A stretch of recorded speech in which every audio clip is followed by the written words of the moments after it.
Okay, here we go on a Wednesday. Longshore and McKnight, presented by Bud Light. Easy to drink, easy to enjoy midweek. A lot of basketball to discuss from last night. More games tonight.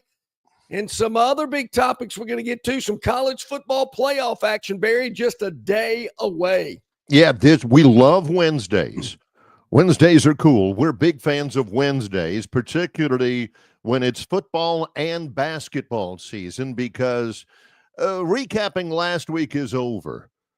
Now we're looking ahead a little bit, and it is kind of an interesting time. Yesterday was a big day on the basketball court. Auburn got an 87-82 win over Texas, which is important for a couple of things. It was down in Austin. A couple of things were important about that. Well, number one, John brought this up yesterday, and I had no idea, but the win gives Bruce Pearl 214 wins at Auburn in 11 years. Yeah. He's the all-time winningest basketball coach in Auburn history. Now, John brought that up yesterday, and there was only a tiny bit of snark. John says, I'm not sure, that was a big number to vault over or anything. With all due respect to who did Tony he Barbie. Yeah, who did he eclipse? He eclipsed Joel Eves. There you go. Who is the one of the two names on the old basketball arena that I got to admit, I didn't think would still be standing, but it is. Yeah. It is. You're right. John's so much better at predictions than I am. He missed on Bill and Hillary. I don't know. I still don't know about that. Still being united in marital bliss. He didn't think it was going to happen right after Clinton left office at the turn of the millennium. John, it's been 25 years now. I still think there's some wiggle room there. I'm not sure they're still together. Maybe politically they are, but who knows? I thought that, and I spent so much time in Beard Eves Coliseum in my day. Everything from broadcasting games on TV, broadcasting games on radio, women's basketball, men's basketball. I played basketball down there. They used to have pickup games on Wednesday. Oh, wow. I'd run in the concourse when it got cold outside and everything. And, John would bring up the curtain and how they had to put up the curtain to, kind of hide things. How things have changed, Barry. I mean, they've gone from the curtain to the number one team in college basketball. That's the other important thing about this game. Unbelievable. Auburn wins. Shouldn't have been that close. 87-82 was the final score. Auburn led by like 25 in the second half. And Texas came back, and Auburn had to hit a couple of free throws to make sure, that they I heard got the out last of Austin. time that Auburn and Texas played each other in basketball was 1955. That was before Auburn won their first national championship in football. Well, half of one. To give you an idea, you notice I said that and paused because I knew what was coming. That had to get in there. So that's been a long time. 1950 was Beard Eves even built back then? I don't think it was. No, they played in the old sports arena. Yeah, that I thought I burned down.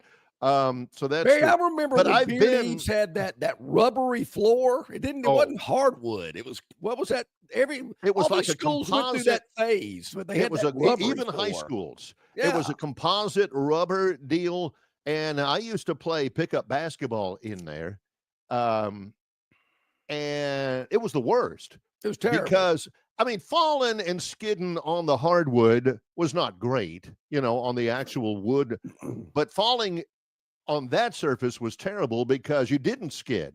If you go for a loose basketball, I know John's never done it, but he's seen it on TV. No. When you hit the ground, it would stop right there. Oh, it's horrible. Or it was supposed to stop, and it would take probably a couple of layers of skin off, but they don't have that anymore. But I remember back in the day, I've been through everything at Beard Eves. I've been in the classrooms, I've been in the offices, I've been downstairs in the catacombs, and I told John, there would be stuff growing down there that I'm not sure. basketball offices in like the upper ring. Yeah, Uh, which precluded them being able to use the curtain anymore. Yeah. But anyway, my point it's unbelievable. is that Auburn wins yesterday. A couple of free throws late to win it over Yeah. Texas. Auburn is now 14-1, and the only unbeaten team left in college basketball, the Tennessee Volunteers, Ooh, got drilled. what Yes, happened there? I don't know. I didn't watch that. That was down in Gainesville, Florida. The Tennessee. definition of ice cold comes to mind here. There's a stat there that I saw on Twitter this morning. Anyway, Florida wins it 73-43.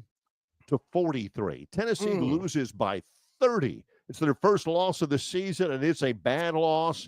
Could the Auburn Tigers, John hinted at it, ascend to the number one spot in college basketball? I still can't believe those words are coming out of my mouth, Yeah. So, we do know they've been number one before.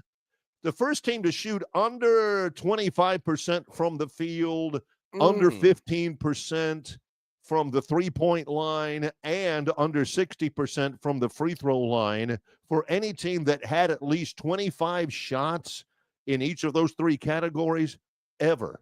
That ever happened. That not only were they ice cold, John, but statistically you can make a case that was the coldest basketball team that ever has existed in Division I basketball for a 40-minute game. So, at one point they'd taken 47 shots and only made 7 of them.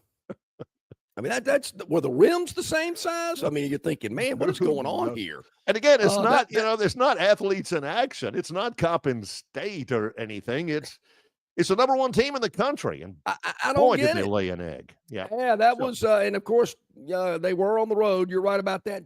Florida's a pretty good team. It's not like they were playing chopped liver, but that one certainly surprised me. Good morning to everybody on the chat line. Chris the Bammer's up today. He's ready for the wheel to get spun. Terrence, our man, is up early as well. We appreciate that. The Otis with a hearty good morning today. Ty as well. Bill asked quickly, and I did not see this, Barry, because I was so engulfed in Auburn basketball. No, really, I was. Actually, I was watching a little Kentucky and Georgia, and then I rolled into Auburn in Texas. But I did not see any of the golf event. And Bill in Baltimore wanted to know if we'd watched any. He flipped back and forth between that and Auburn. I got to tell you, I kind of forgot about it. Well, not a whole lot of people knew about it in the first place. We talked about it yesterday. It's kind of team golf. Tiger and Rory McIlroy have cooked this up, and it's not golf like golf out on the course and everything. It's computer golf is what it is. And I'm trying to figure out the scores in that one. Here we go. I think the New York Bay or somebody, the Bay crushed New York in the inaugural TGL match. And this was it was broadcast. Who broadcast this? Hang on. It was on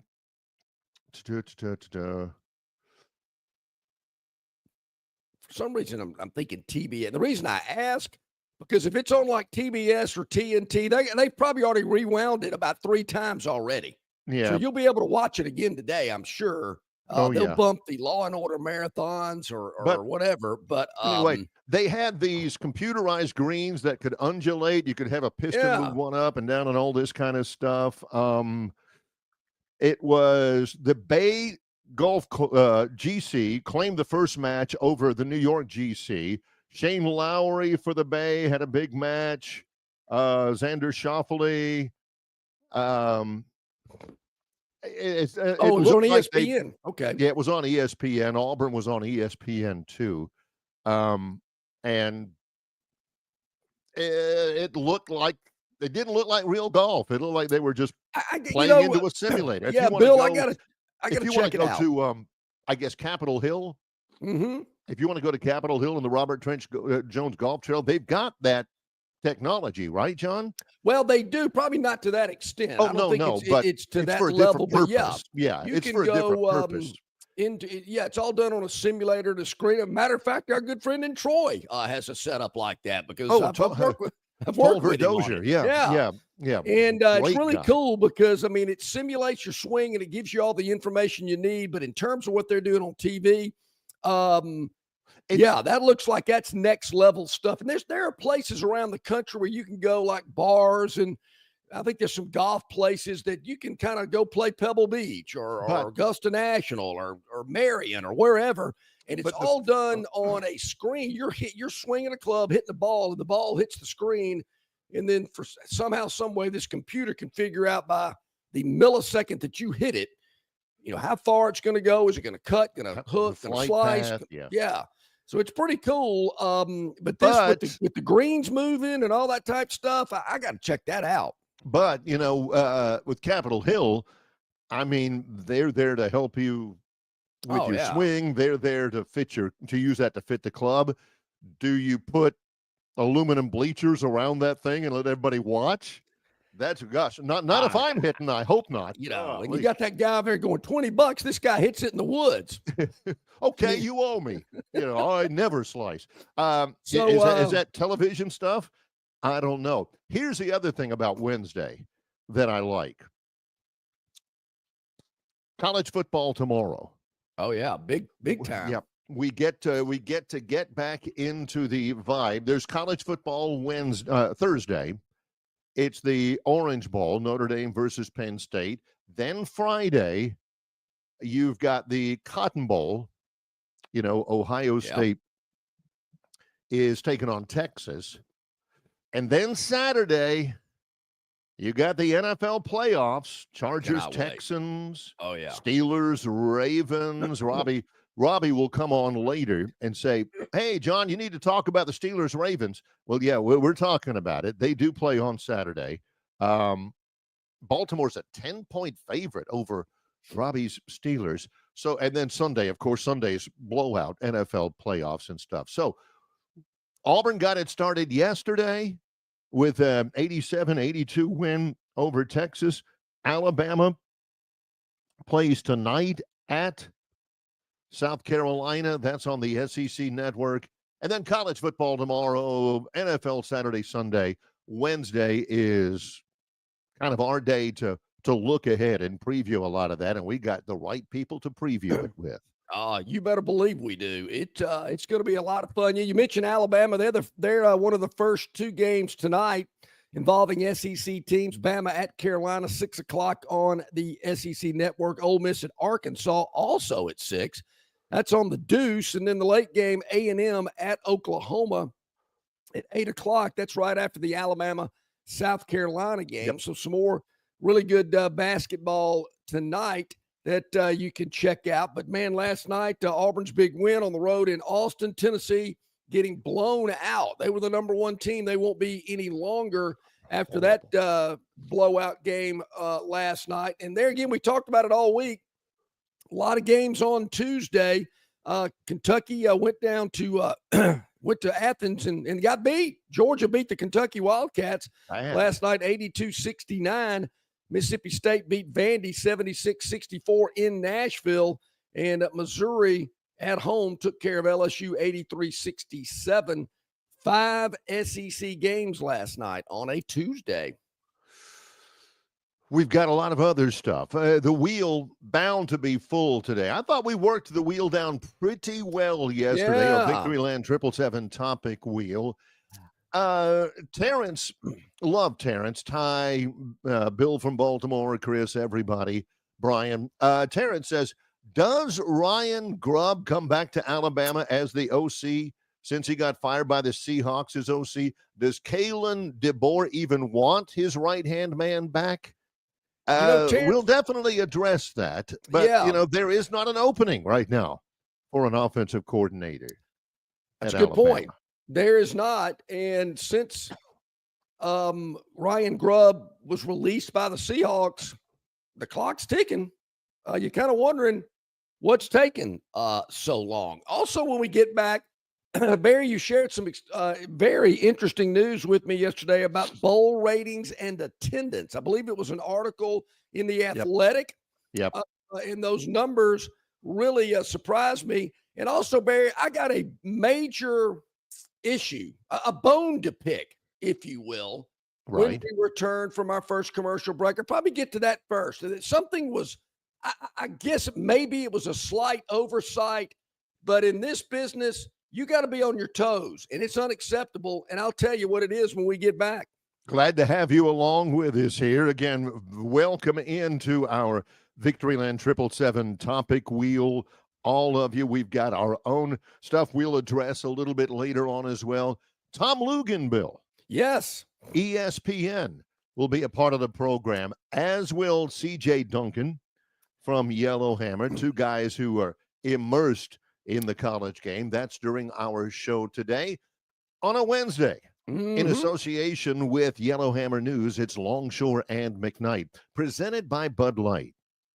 Hey, folks, you got to take advantage of the incredible holiday savings at Stivers Ford in Montgomery, where they sell America's best-selling truck for 50 years in a row, the F-150. And you can get an F-150 at 1.9% APR for 60 months or up to $15,000 off MSRP and no payments for 90 days. Hundreds to choose from. Your F-150 is on the lot right now. Also, F-150 Lightnings, $15,000 off MSRP and 0% APR for 72 months. What about the stylish Ford Bronco? Up to $10,000 off MSRP, starting as low as $34,990. And it started it all with the Ford Explorer. You can get one for up to $8,000 off MSRP, as low as $33,900 and 1.9% APR for 66 months. Folks, Stivers Ford is loaded with cars, trucks, and SUVs priced to sell. Stivers Ford, 4000 Eastern Boulevard in Montgomery, where price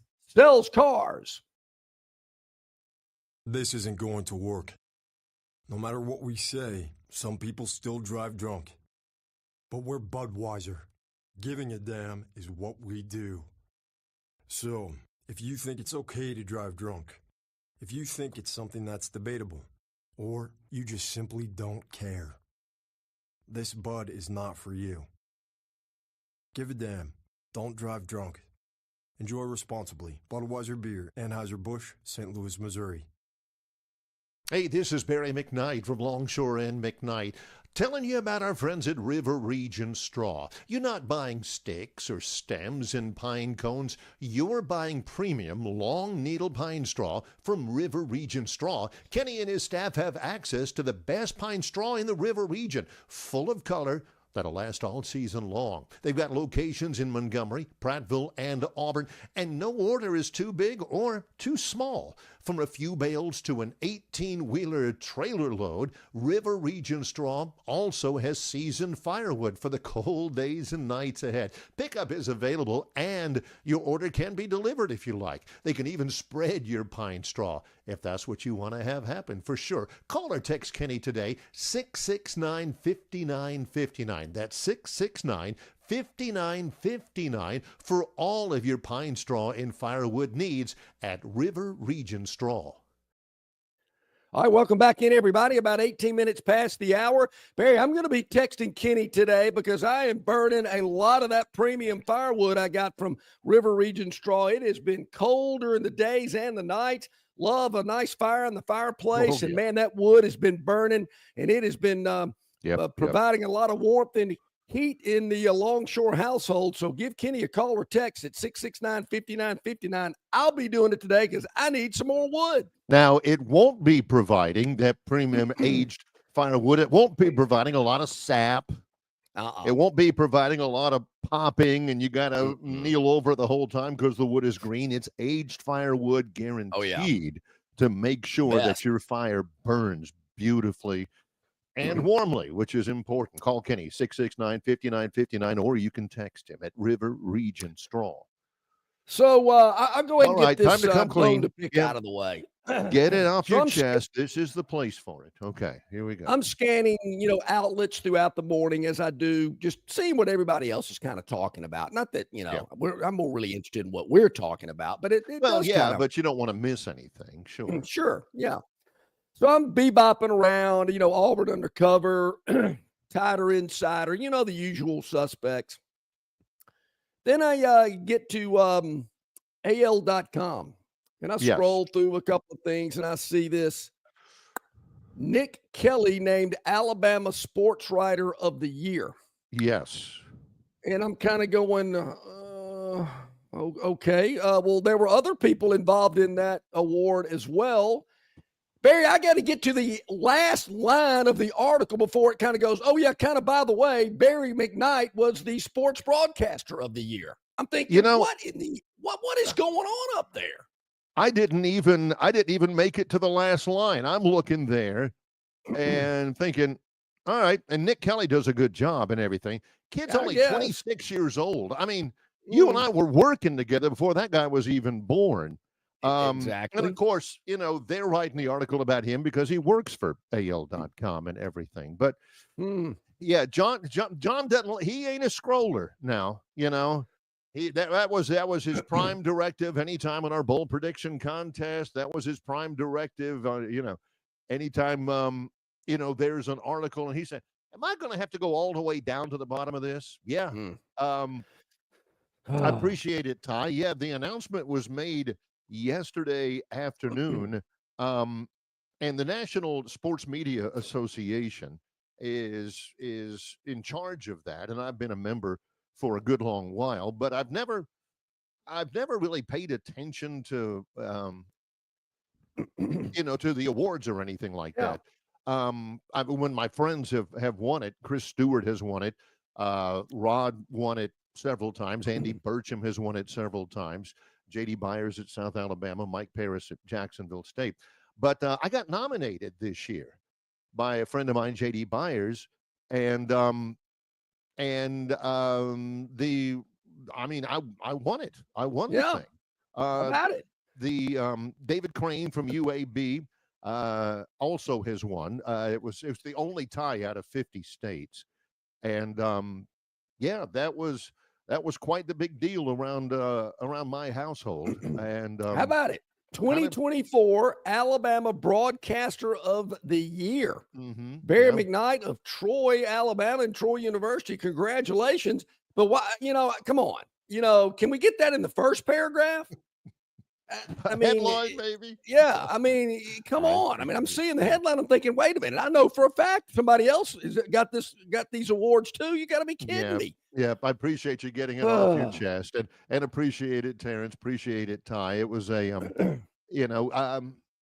John, you're looking at two guys who have won broadcast awards from the FFA as Broadcaster of the Year, the Future Farmers Association, our good buddy John Colquitt. But this is, this is quite the honor, especially when you share it with a guy like David Crane, who's terrific up at UAB. So yeah, that was a big deal. I appreciate everybody. Much deserved. Much deserved. Now the banquet is a national banquet. Like a National Hall of Famer is going to be inducted. Several of those. One of them is Mike Tirico. The National Sportscaster of the Year is Ian Eagle from CBS. He's going to be the one to actually present it and all of that. And no longer with us. But I remember watching and listening to Charlie Jones growing up. He's one of the Hall of Famers as well. Great voice. That was. I remember him. Yeah, that's going to be up in Greensboro, North Carolina.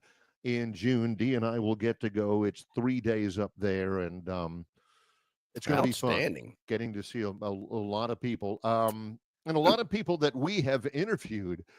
Bob Kesling from the Vol Network, who is retiring at the end of this year as the voice of the Vols. He won in Tennessee.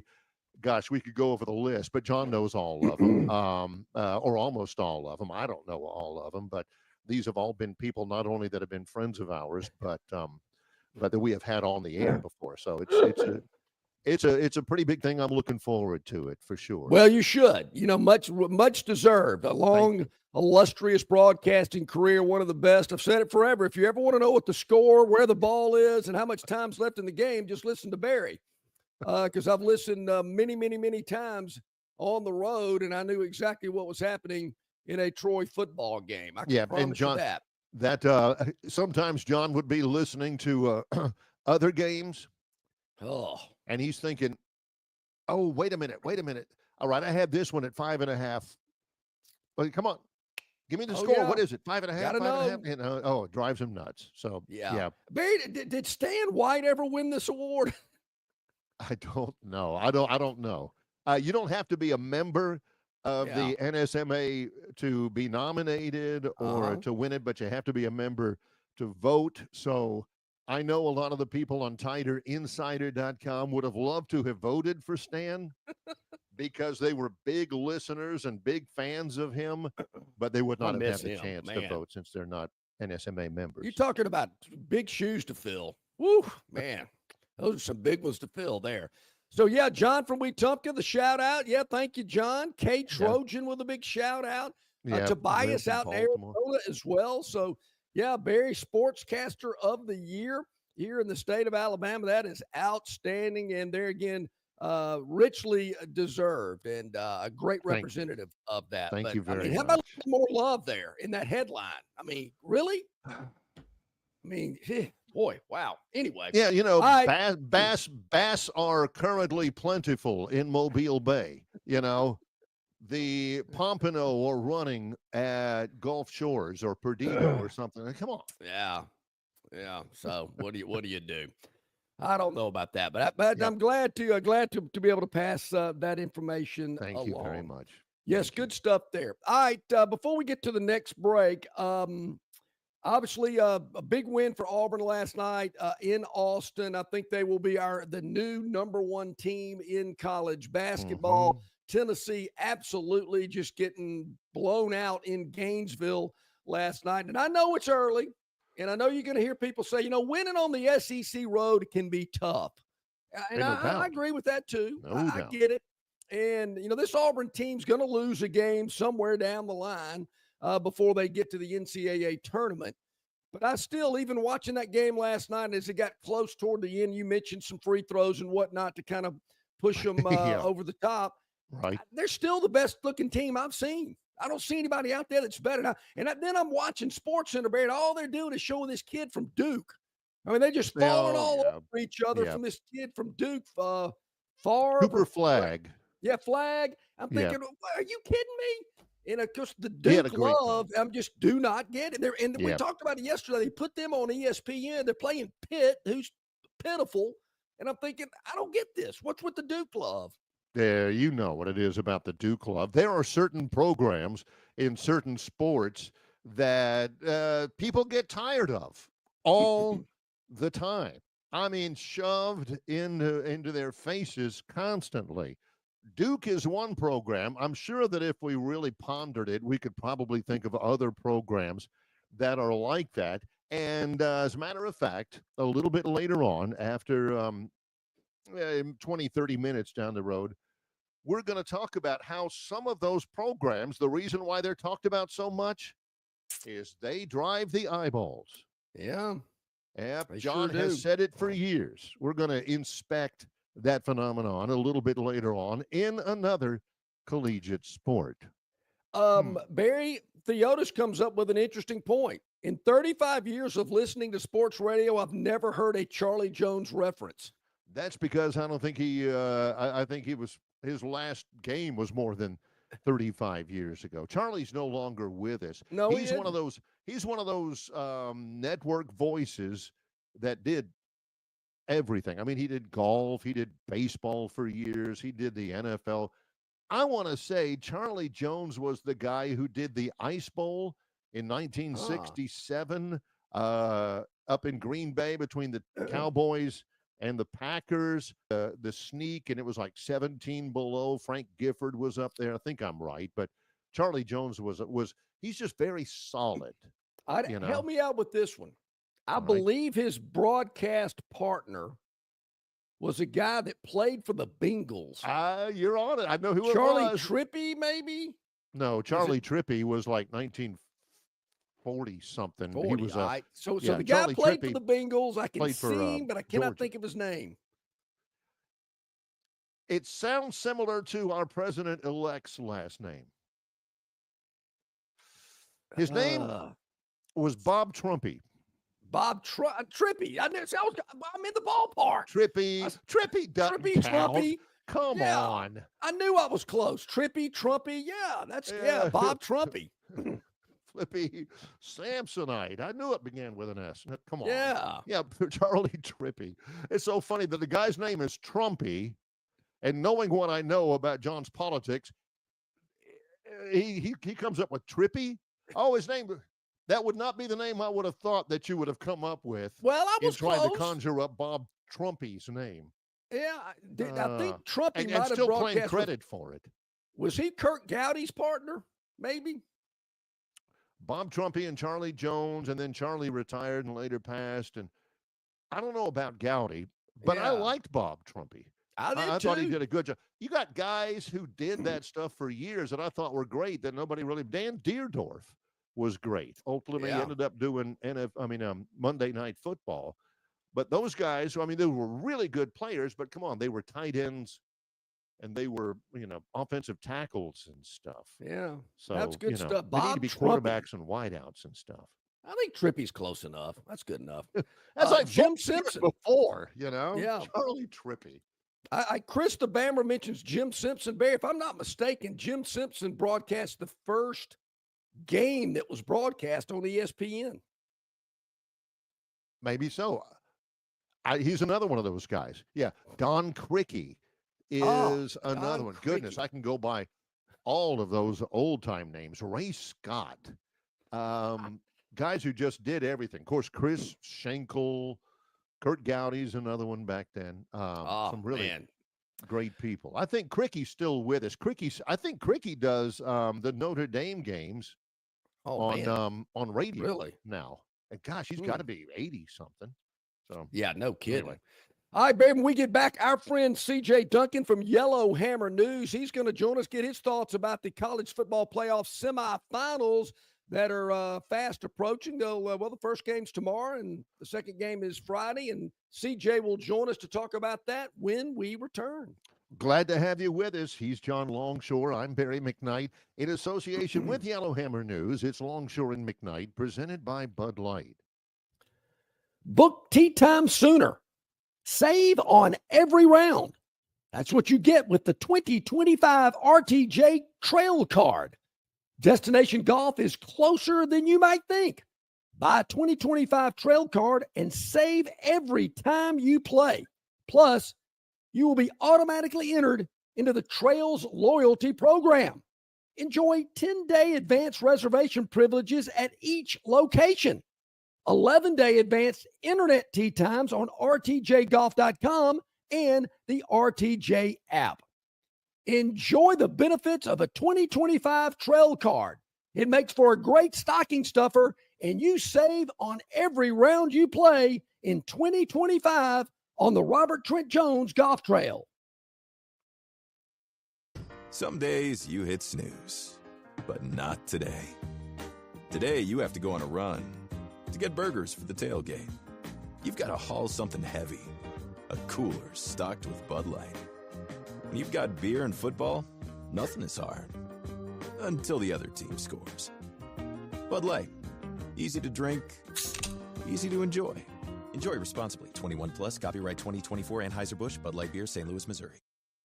Don't miss your chance to win big at Victoryland Casino. Play the latest, hottest, most exciting games around with fun bonuses and big jackpots. Don't miss out on your free play. Stop by Player Rewards today and check out this month's exciting free play promotions. Come see why our players keep coming back. You'll have more fun at Victoryland Casino, where you can be a winner too. Victoryland Casino, located off I-85 exit 22, Shorter, Alabama. Must be 21 or older. Hey, we're back at it here on a Wednesday, about 25 minutes to the top of the hour, and our good buddy CJ Duncan from Yellowhammer News joining us on our City of Montgomery guest hotline. CJ, man, thanks for being on with us. Hope you had a great Christmas, a happy New Year, and man, we're glad to kind of kick off 2025 with you. John and Barry, I missed you guys. It feels like it's been forever. I'm happy to be back. Yeah, it's good to have you back. Normally, lately we've been seeing you running around all over the place, being busy. Good to have you settled in here and been really interested in your perspective on college football, particularly where we sit right now. The college football playoff quarterfinals, Ohio State, impressive over Oregon, Texas in a nail biter against Arizona State, Penn State beats Boise State, and Notre Dame beats Georgia. Who looked good to you as we get to the Final Four? Who comes in with momentum into the semifinals? Who do you like? Who impressed you, CJ? You know what? I was really impressed by Ohio State and Notre Dame. I think Ohio State, they came out with a certain level of an intensity that Oregon just could not match from the start of the game. They went out there on a mission, all three phases of the game, every level on offense and defense, played to a very, very high standard. And it's going to be very tough to beat them. Notre Dame as well, I think what kind of bit Georgia was the turnovers and lack of movement with the offense. And, once you turn the ball over, especially that last 2 minutes of the first half and the first 2 minutes of the second half, that really can flip momentum a lot. And so that gave Notre Dame a lot of momentum. Their defense, those defensive linemen start hunting, and it was just hard to kind of regain that momentum with a backup quarterback. CJ, I think momentum's a really interesting word because there's been a lot of talk about the teams that had the off week, and all four of them got beat. And looks like these teams came into those games that had played previously that had won with some momentum, particularly Ohio State. I mean, I thought they looked really good in their opening game against Tennessee, looked good against Oregon, just blowing them out. What are your thoughts about these teams that have these long layoffs? Is that an advantage? It is. You can't replicate a game at practice. You can do all you want to, different scenarios at practice, whether you're doing a 2-minute drill, you're doing goal line, you're doing all these things, but you're also trying to protect your guys, especially after playing this amount of games, right? So there's only so much intensity and hitting that you do. Most of the time, you're kind of pulling back off of your guys around this time. And so I think the playoff is so new for everybody. It's even hard for coaches to know exactly how to go into playoff practice. This is usually bowl practice where you let your young guys and your red shirt guys get in there and do a lot of scrimmaging, doing things like that, allow the starters to kind of get their bodies back. But now no, we got to jump right back in it. We have to prepare like this is week 7, and we're going to Tuscaloosa, or this is week 7, and we're going to Baton Rouge. We've got to really prepare like we're playing against a top team in the country, and it's going to be an adjustment, and you really can tell the teams that have had the bye week. I've got to ask you this in deference, CJ, to your experience as a high-level Southeastern Conference wide receiver and an NFL wide receiver. I think that what I saw in the quarterfinals, the best player I saw, besides maybe Scadaboo for Arizona State, was the freshman wide receiver for Ohio State, Jeremiah Smith. That guy's got the look, does he not? He's incredible, guys, and we've spoke about it before. We've compared him and Ryan Williams in the past, and I've always said, I think Ryan Williams has such a special talent and an explosiveness about him. But as far as just polished, NFL ready guys, Jeremiah Smith, he's the one. He's the one that came in day one, ready to produce. And honestly, I don't know if you remember, but during his recruiting, there was a chance that he was going to flip to Miami, I believe it was, and it gotten to a point where Ryan Day wasn't sure.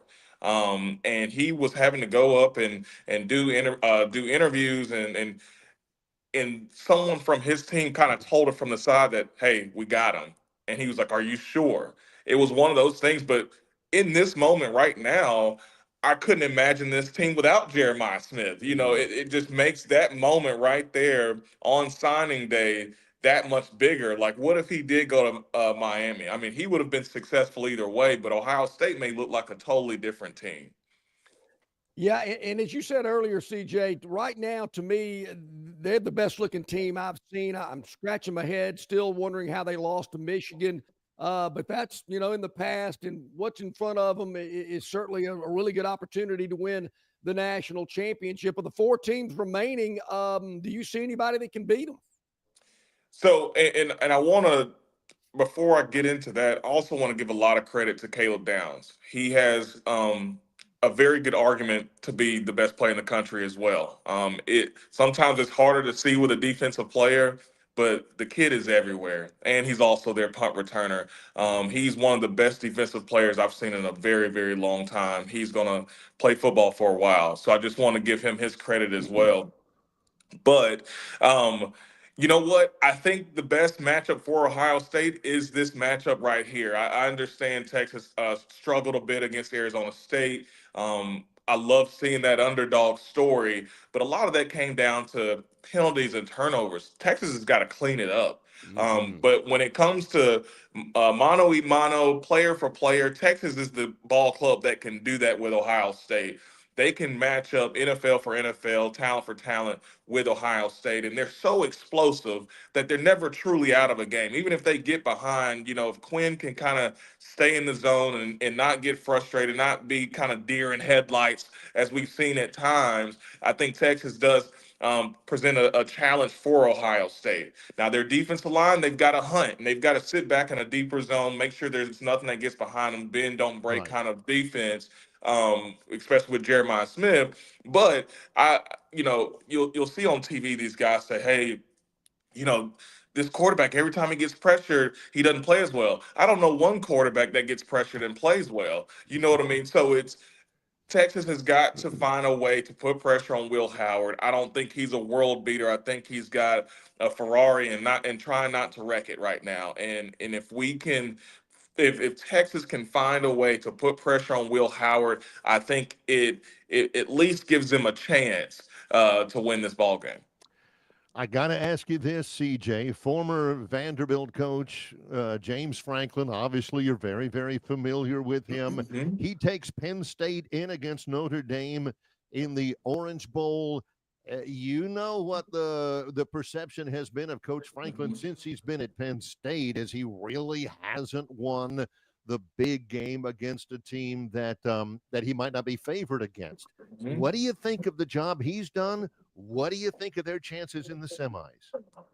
You know what? I think he has done an excellent job to even have gotten to this point. I think he's kind of proved himself against the naysayers up until this point.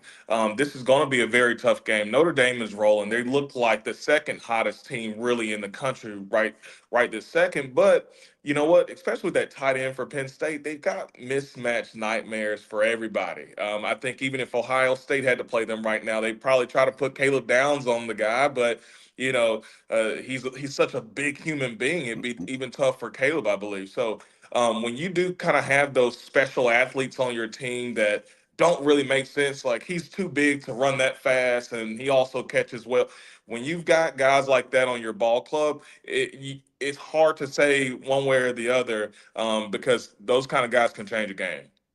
CJ, you've mentioned Caleb Downs several times this morning, and I talked about it after their win in the Rose Bowl, Ohio State's win against Oregon. Kirk Herbstreit must have mentioned his name 10 or 15 times during that broadcast, and I know that had to kind of chap Alabama fans. But that type of stuff's going to continue until there again. We've talked about it before.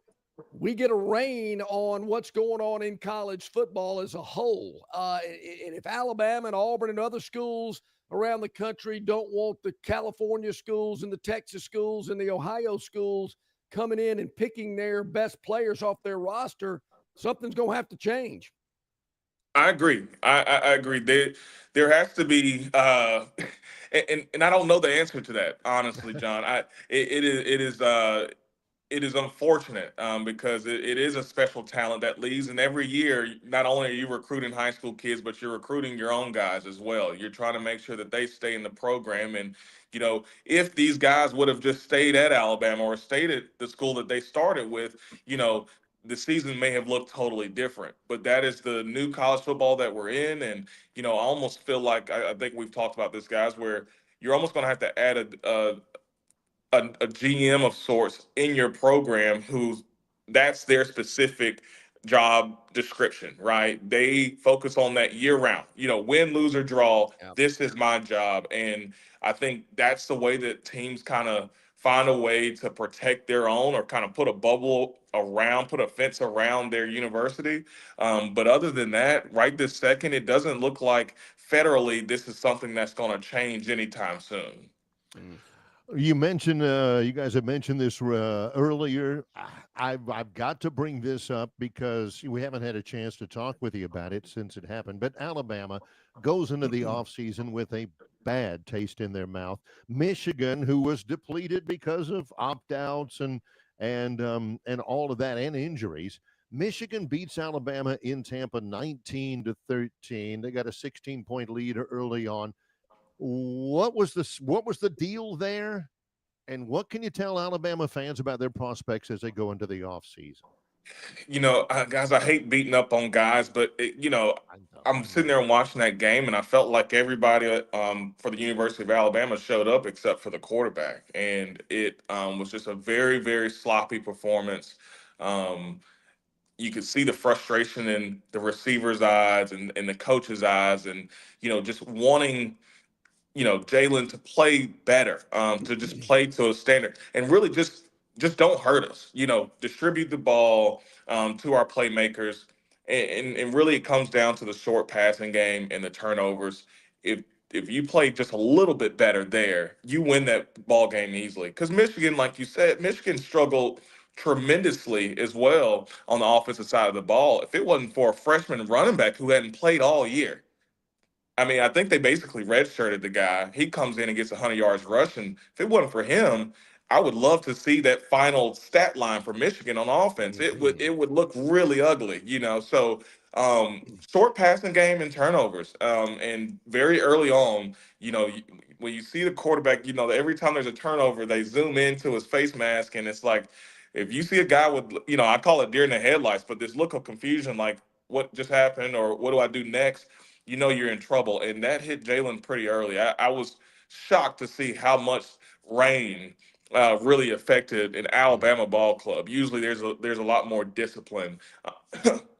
Excuse me, when it comes to that. Go put on the other cleats, go put on the different gloves, and let's keep playing football. You got to put the long cleat in there.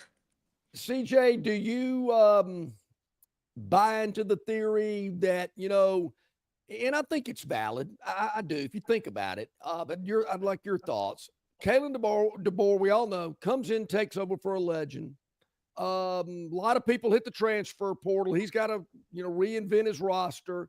There's loyalty on this team. Maybe DeBoer was a little too loyal to certain players, guys that stayed, did not move. So maybe the loyalty factor and just getting that first year under your belt. There's a lot of things that, they can tell you, but until you experience it, go through it, you're not really going to understand it. Well, that year's happened. They've been through it all. Do you see maybe a page turning where Kalen DeBoer puts more of his fingerprints on this program and runs it more his way, and maybe the loyalty thing and all that type stuff is gone, and I'm making changes with personnel and with staff, and by God, this is the way it's going to be done from this point on? Well, I mean, based on the criticism that he's gotten in the media for the entire year, it would be hard to believe that he's not going to say, you know what, if I get fired, it's going to be because I got fired. It's not because someone else has been influencing me to do something a certain type of way. I got to bring in my guys, bring in my system. And if it doesn't work, it just doesn't work. But I'm not going to go out because of somebody else. But I think he comes in a very interesting time in college football. He comes into a time where, like you said, there's a big transition between him and Coach Saban, but also because of NIL, because of the portal, the SEC isn't as dominant in recruiting as it once was. So that also affects a team like Alabama. There's more, it's more even play now. You know, you don't have just one dominant team and one dominant conference. You got other teams sprinkling in, taking very talented guys that may have gone to Alabama, that may have gone to Georgia in the past, just because they want to play on the big stage. Well, now you can play on the big stage across the country.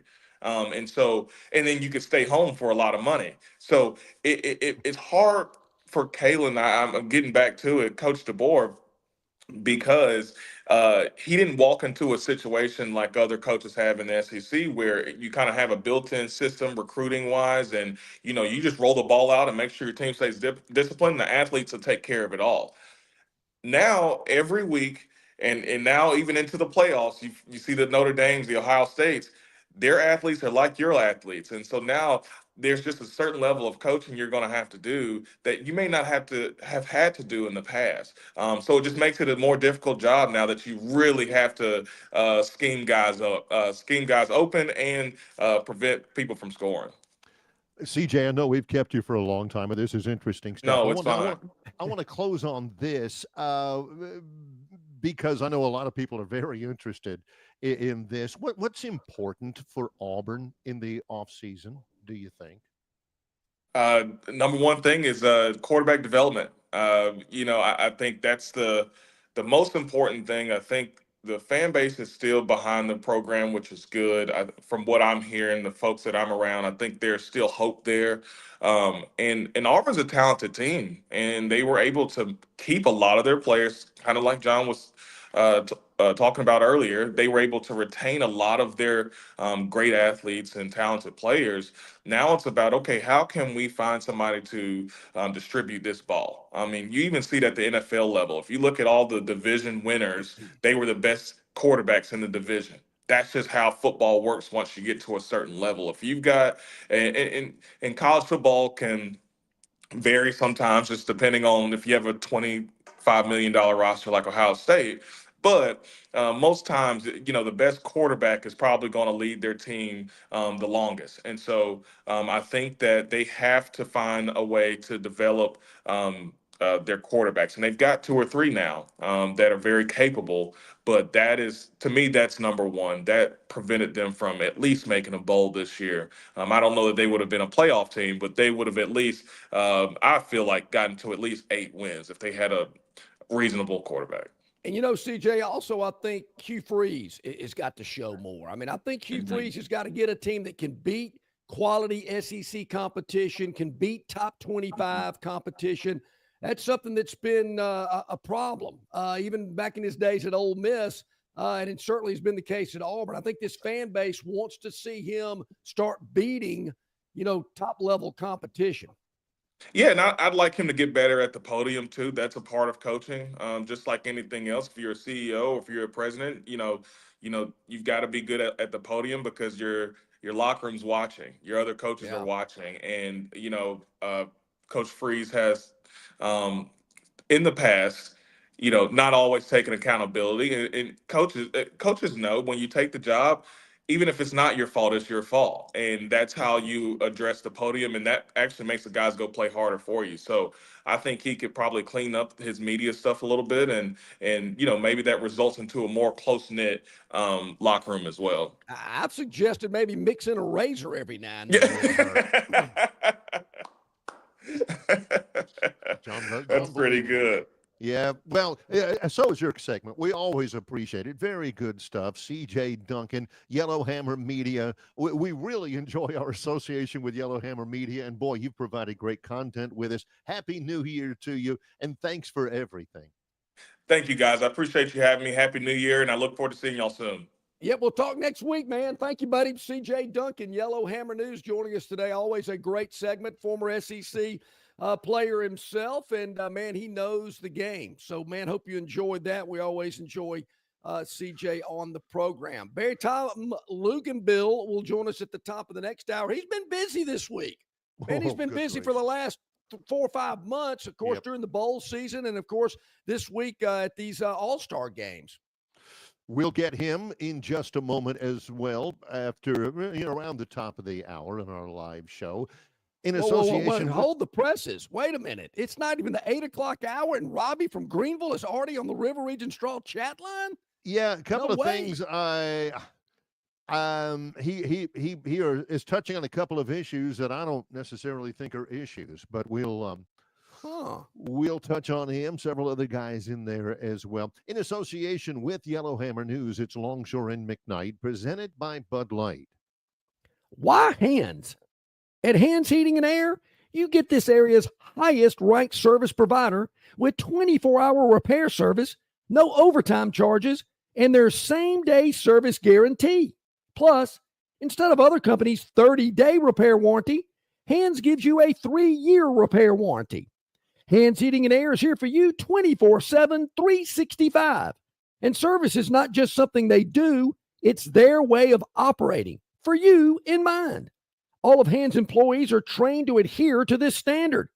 They work hard to ensure that this standard is maintained, and they are constantly looking for new ways to better serve you. Call Hands Heating and Air today at 508-5382.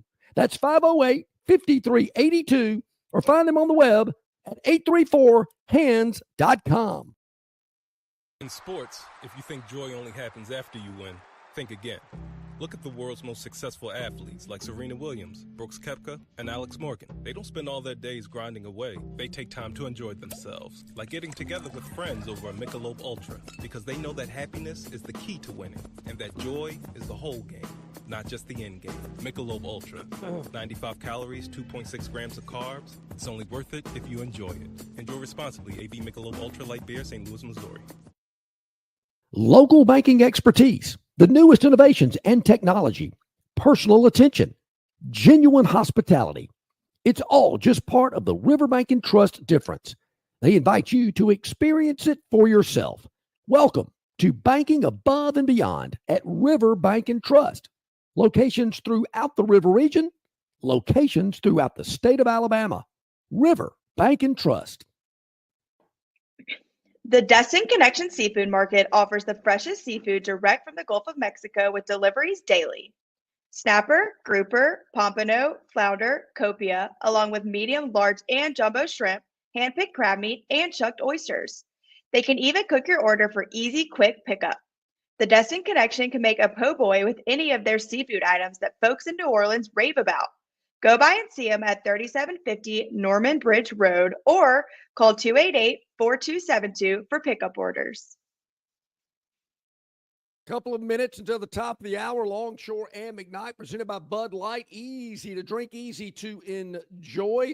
Barry, we're going to have to come up with maybe some type of donation process. I understand that wrestling is now on Netflix, but Dennis does not have Netflix. Dennis. We're going to have to get you on Netflix, Dennis. You can't miss that. The question from Dennis Mitchell, Lifetime Achievement Award winner. He says quarterback situation in Alabama is going to be interesting. John, I couldn't agree with him more. Dennis, he also points this out. And Dennis is a glass half full guy. You know that. I know that. Right. He did point out that nobody has passed on in wrestling so far. That's so good today, enough. Everybody's still living. And he talks about this. He says, I'm glad Hulk Hogan got booed out of the building at the Intuit Dome in Los Angeles on Monday night, Raw on Netflix, which he does not get. Dennis has to get that info secondhand. Yeah, they had a big event, a big wrestling event in LA Monday night on WW on Monday Night Raw. They got Hulk Hogan out there. The Hulkster's got to be 78, maybe 76, something like that. And they wouldn't even let him take the ring. He got booed out of there. Unbelievable. I mean, isn't Hulk Hogan in Trump's cabinet or something? I mean, I know he went out on the stump and was politicking. I get them mixed up. It's either Hulk Hogan or Jesse Ventura. I can't remember which one, but yeah. Hi, buddy.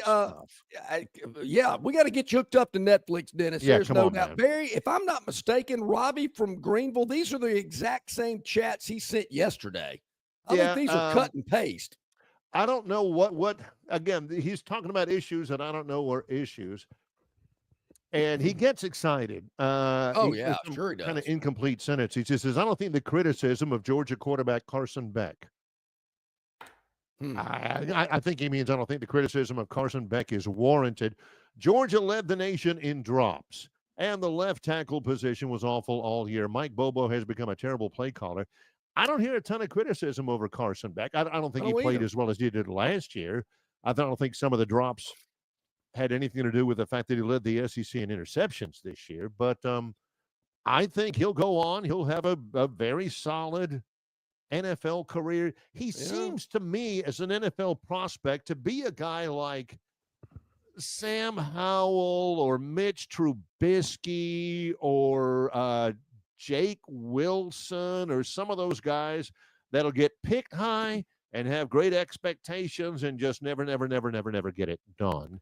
I don't think he's a world beater as an NFL quarterback, but no, me either. Now, Robbie also says this. Carson Beck also had a serious injury in the SEC title game, which is true. He said it had nothing to do with name, image, and likeness. I don't even know what that means. Man, Robbie, you were all over the map today. Yeah. Hey, Barry, how about our man John Midkiff? He says only one person picked Ohio State to win the bowl contest, and they're currently in 41st place.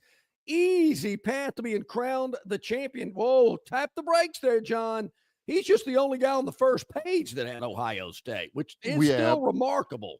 I mean, it's remarkable that only one guy on page one's got Ohio State winning it all. The last time I ever saw somebody leapfrog 40 spots was when the Bay City Rollers came out with Saturday Night. They weren't even on Casey Kasem's American Top 40. And boom, I think they hit number one the very first week they were even on the chart. It is hard to leapfrog 40 others to get to number one. But whoever that is, they've got a really good chance if Ohio State takes any care song of where you actually spell the words out. Yeah. You know, there was a country song. I think it was Tammy Wynette. It had, D-I-V-O-R-C.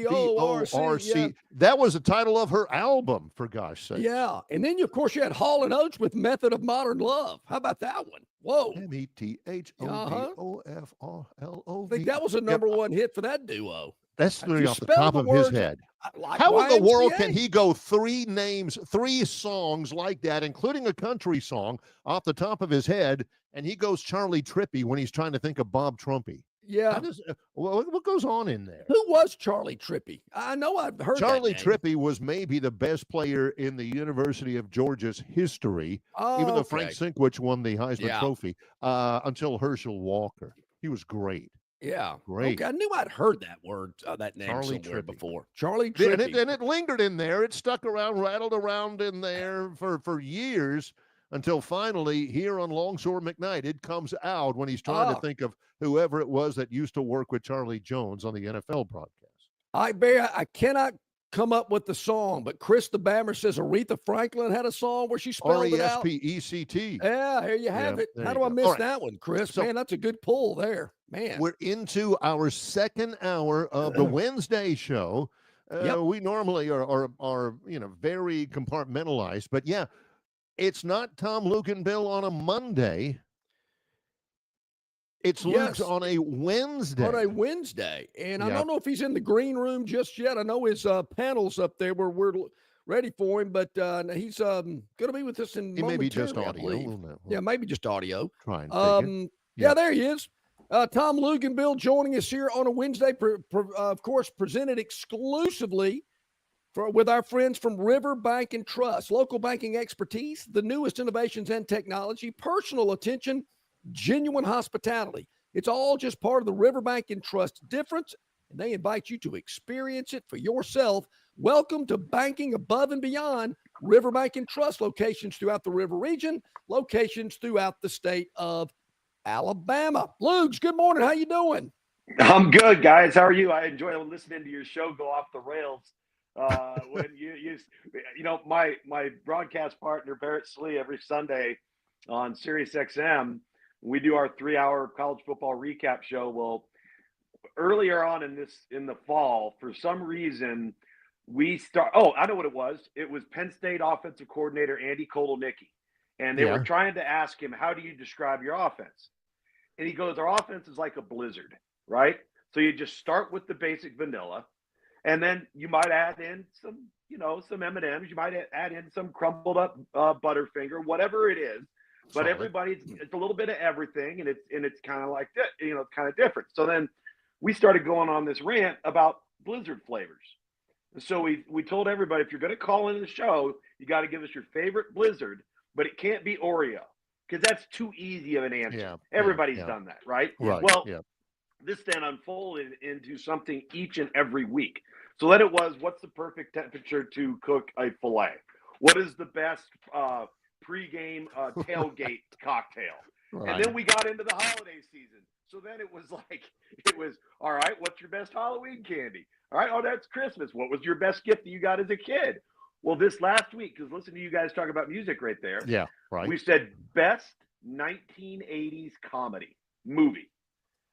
That unleashed a firestorm of memories, realizing that there's no doubt that the 1980s had the best theatrical releases in terms of comedies. And people were calling in with, and you're going, oh, God, that's right. That was great. And then you're sitting there going, was that 79 or 80?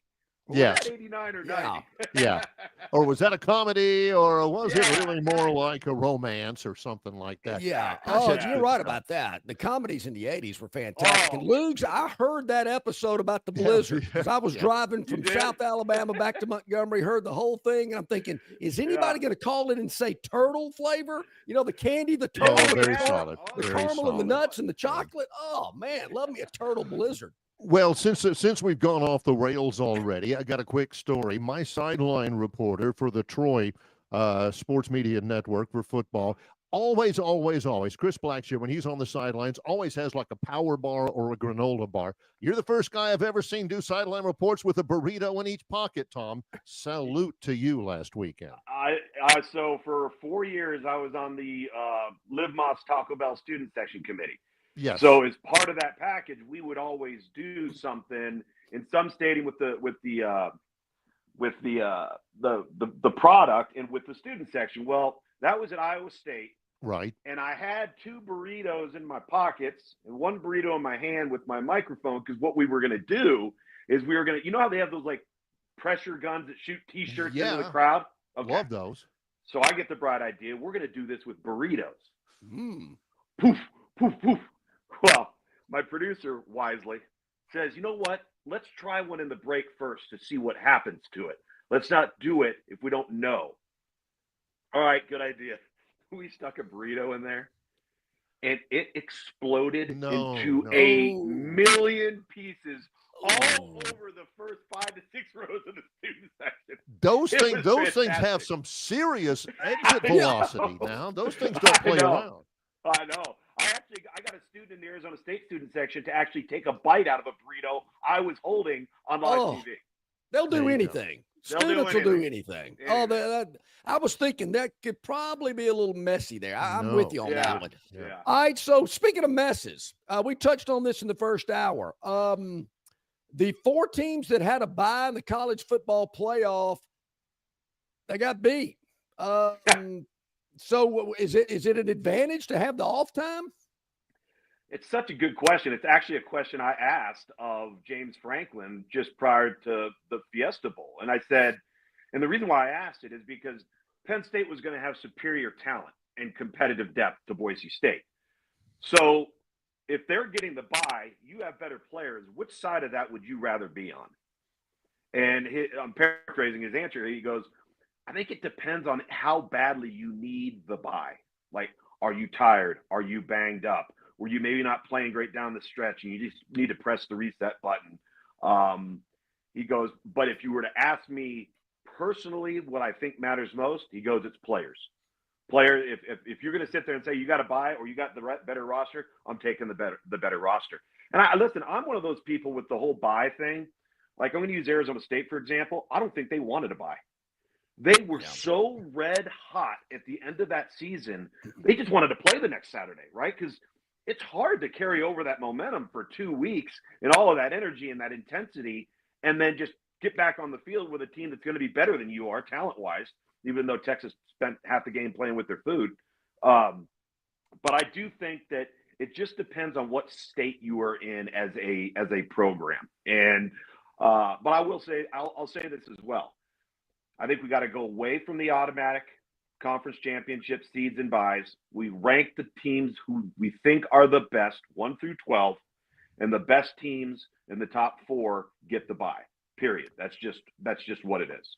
Okay, so let's follow that line of thinking. Okay. Into the college football semifinals. Mm-hmm. Who would you rank number 1 of the 4? Right now, I would have Ohio State number 1. I agree, John. I would have Ohio State with I'm number with 1. you. I've been Ohio State since I saw what they did to Tennessee. Well, best thing that ever happened to them was the Michigan game.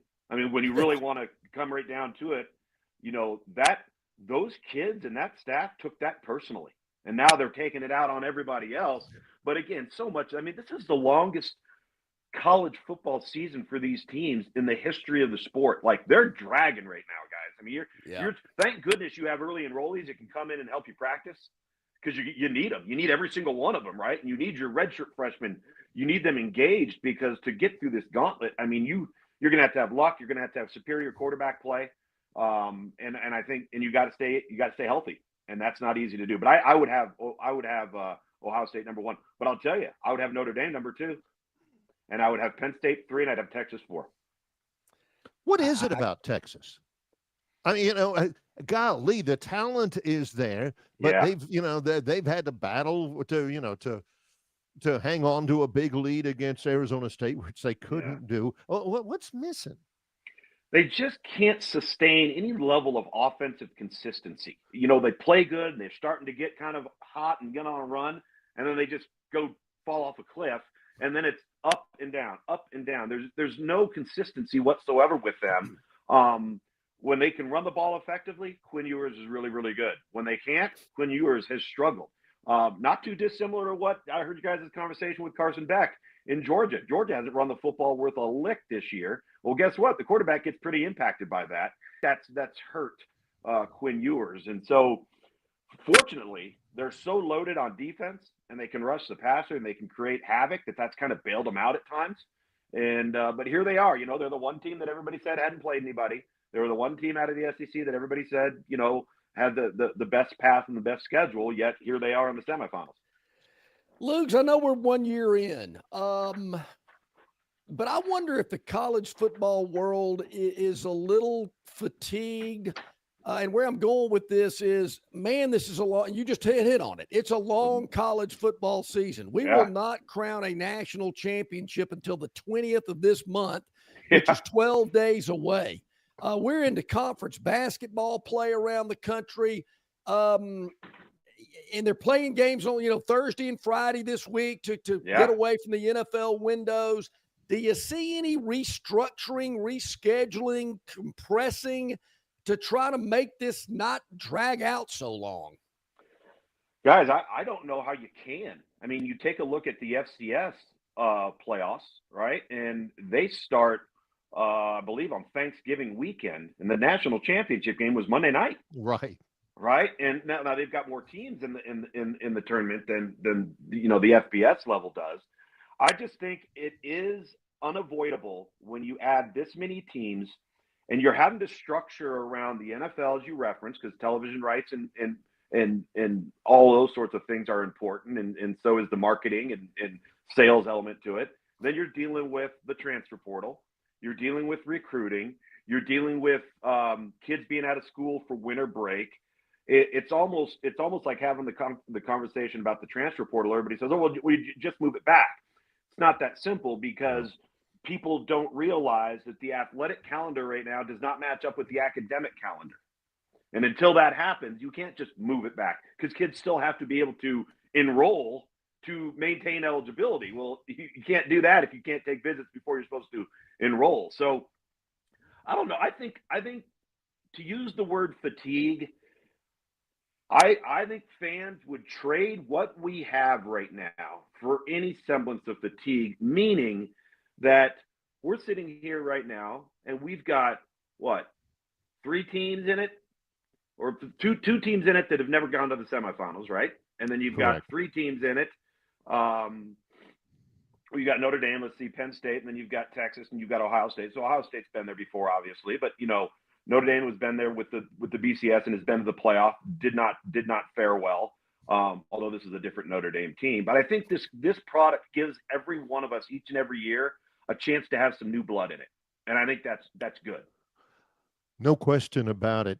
Notre Dame, Penn State, Ohio State, Texas. For the fans around here who may not be well versed in those teams, who's the best player remaining? Who should fans watch for? That is a really, really good question. I would probably say if he plays, the best defensive player is Abdul Carter at Penn State. And I hope he does play. I think he will play. He is an absolute game wrecker on defense as a pass rusher. He's the next Micah Parsons, and he's that good. Offensively, it's got to be Jeremiah Smith. I don't think it matters if it's a senior or a freshman. If that kid was draft eligible, he'd be the number 1 overall pick right now, and he's 19 years old.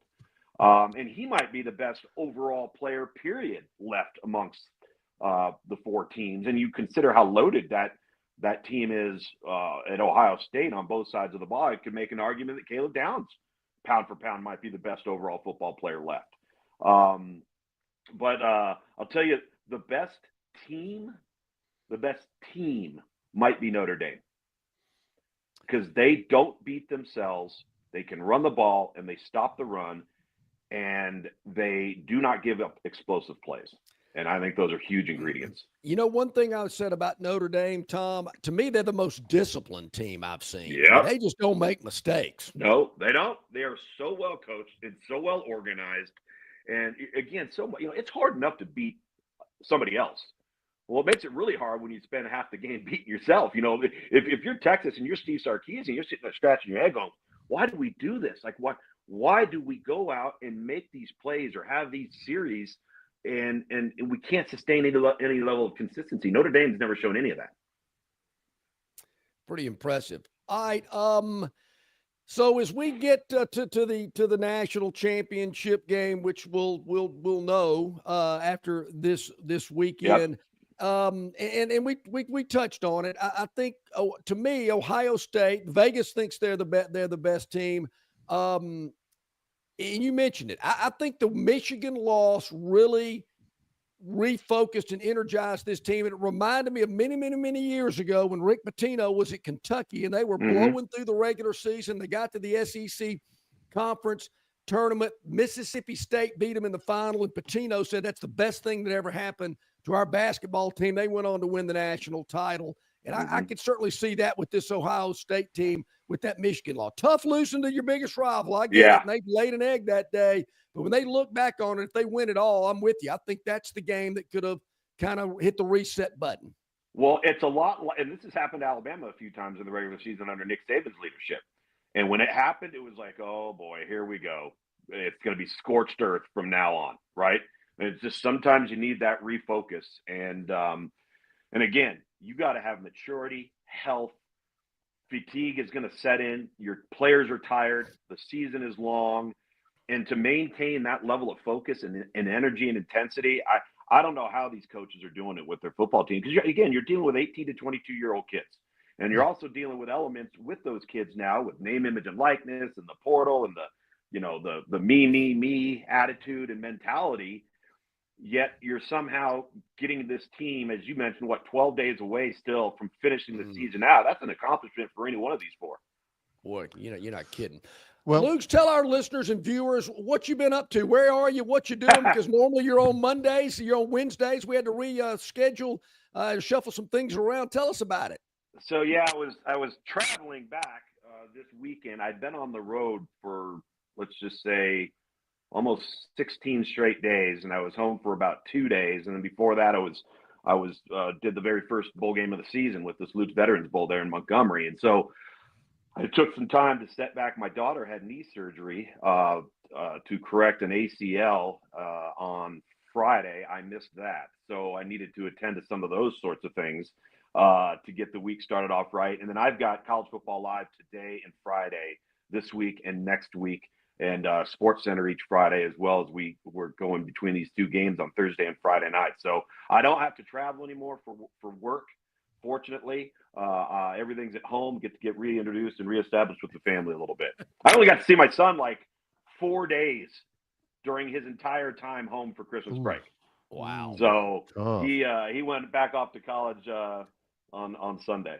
Well, I asked you about, it's my closing question. I asked you Sure. about, who's the best player that's still remaining in the college football playoff. Let's go future a little bit. Who was the best player at the Under Armour All-American game? Oh, that is a great question. I would probably say it was wide receiver Decorian Moore. The best quarterback was Keelan Russell, and he's going to be special. He really has a chance to be a really, really good player. Decorian Moore and Russell actually were teammates in high school at Duncanville High School. It's each and every recruiting class can be very cyclical, meaning that you'll go on a run where you'll have a position group that's really good, and then you'll have a dip for a year or two. I would say the dip this year was along the defensive front, but the uptick was along the offensive line. So I think there's going to be some offensive linemen that are going to play early, probably play right away, and probably be fairly high draft choices if they keep their head on straight. All right, so you got Bama fans salivating.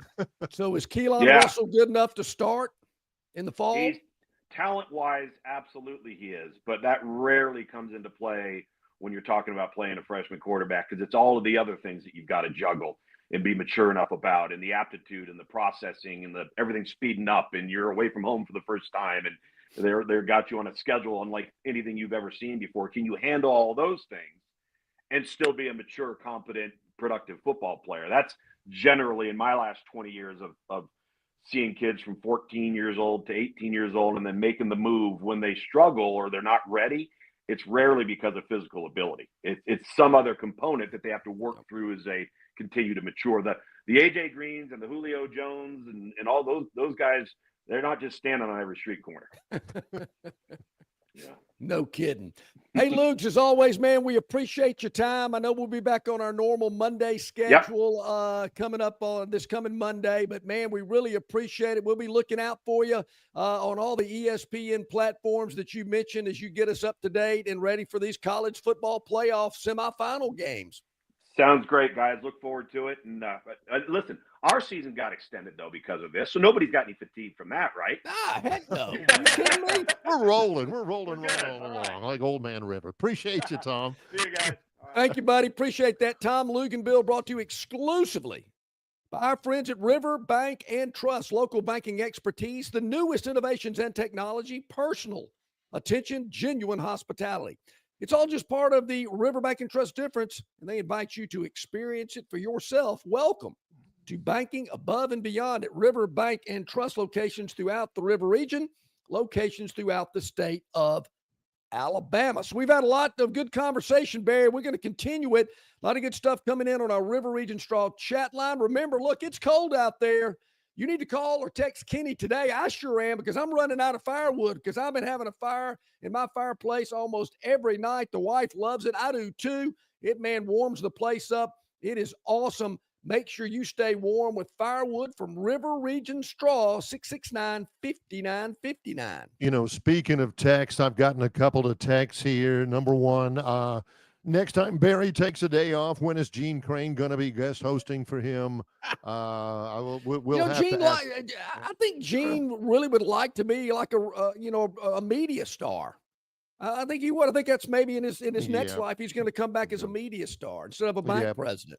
And also, somebody says, when in the heck are you going to spin the wheel? That's coming up. That's coming up in just a moment. Barry, you can't. You got to make them want it. You just can't open the show spinning the wheel. No, you got to. You got to put that carrot out in front of the horse a little bit. That's exactly right. We've got more to get to, obviously. He's John Longshore. I'm Barry McKnight. In association with Yellowhammer News, it's Longshore and McKnight, presented by Bud Light. Phoenix Physical Therapy is ready to help patients recover, recharge, and rise. They develop a customized therapy plan for each patient to get them back to enjoying their favorite activities. Their experienced team is committed to providing exceptional care in a professional environment. Whether you're looking to prevent or treat an injury, recover from a recent illness, or recuperate from surgery, schedule an appointment with our clinic and take advantage of our physical therapy, athletic training, workers' comp, and employer solutions service. Experience elevated physical therapy today. Call Phoenix Physical Therapy at 239-9316. That's 239-9316.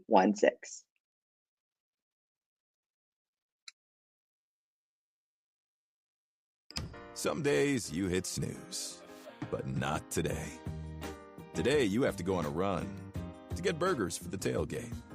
You've got to haul something heavy, a cooler stocked with Bud Light. When you've got beer and football, nothing is hard. Until the other team scores. Bud Light. Easy to drink, easy to enjoy. Enjoy responsibly. 21 plus, copyright 2024 Anheuser-Busch, Bud Light Beer, St. Louis, Missouri. Located just 8 miles north of Alabama's state capital, Capitol Hill features 3 18-hole championship courses. With more than 1,500 acres of golf and nature, the pure magnitude of this facility is amazing and allows each course to be drastically different from the others. Capitol Hill also features an innovative 360-degree driving range, 400 yards in diameter. Known by avid golfers as one of the most beautiful and challenging stops on the trail, Campion Ridge in Greenville lies just 40 miles from Montgomery. It is well worth the ride for any golfer looking for 27 holes of jaw-dropping golf. The greens have been redesigned to accommodate the higher green speed associated with our installation of the latest generation of ultra-dwarf Bermuda grass. Both locations offer fully stocked pro shops with all the latest equipment and apparel. Great food and beverages in the clubhouse can be enjoyed both before and after your round.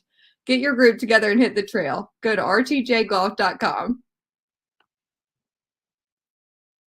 Okay, back at it. It is 25 minutes past the hour on this Wednesday here with Longshore and McKnight, sponsored by Bud Light. Easy to drink, easy to enjoy. CJ Duncan from Yellowhammer News joining us earlier today. Tom Luganbill, normally on Mondays, but on Wednesday today. He'll be back on Monday after these semifinal games, so we certainly look forward to his thoughts about that as well. Barry, I've been chomping at the bit on this one.